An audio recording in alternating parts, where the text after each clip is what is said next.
Watlu alaihim naba'a ibnai Adama idh qarraba qurbanan fatuqbila min ahadihima wa lam yutaqabbal minal akhar.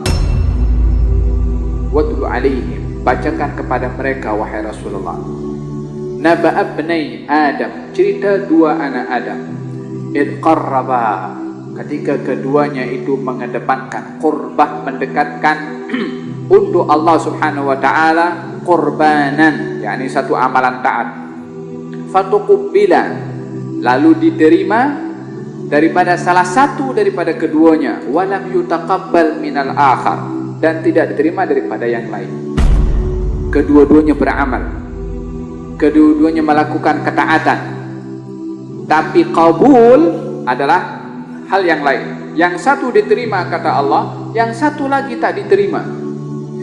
Bermakna orang tidak boleh merasa cukup dengan berbuat amal baik. Aku dah beramal. Haha, tunggu.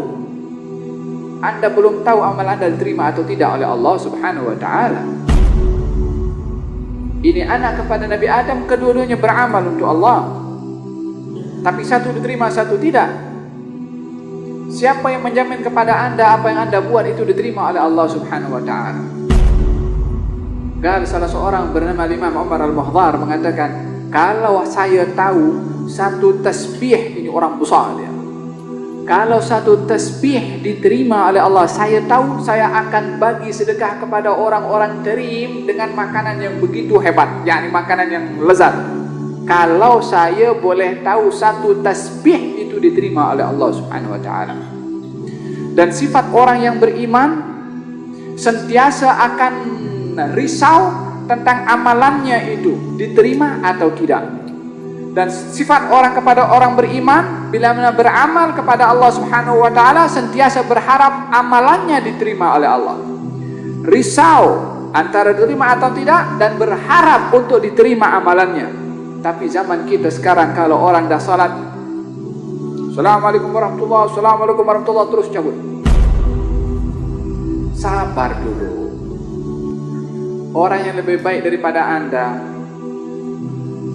Nabi, Rasul, Ulul Azmi, digelari dengan Abul Anbiya, bapa kepada para Nabi, digelari juga dengan Khalilur Rahman, yaitu Nabi Ibrahim, disuruh oleh Allah Subhanahu wa taala bangun Ka'bah. Dah selesai bangun Ka'bah, dia kata, Rabbana taqabbal minna innaka antas samiul alim wa tub alaina innaka antat tawwabur rahim.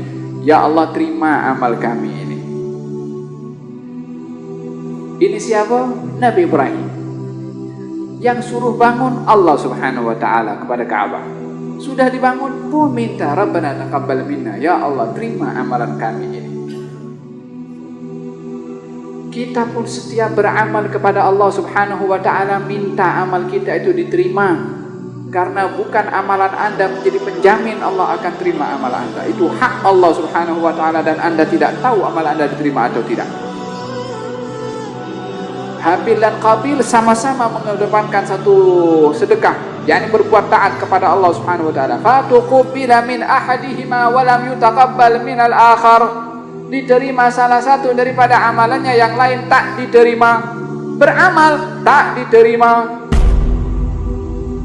Lalu siapa? Kenapa tak diterima? Yang satu diterima, satu tidak. Innama yataqabbalullahu minal muttaqin. Yang diterima amalannya hanya orang-orang yang bertakwa. Mesti dasar ketakwa, karena Allah beramal itu yang menjadi kunci utama amal Anda diterima oleh Allah Subhanahu wa taala.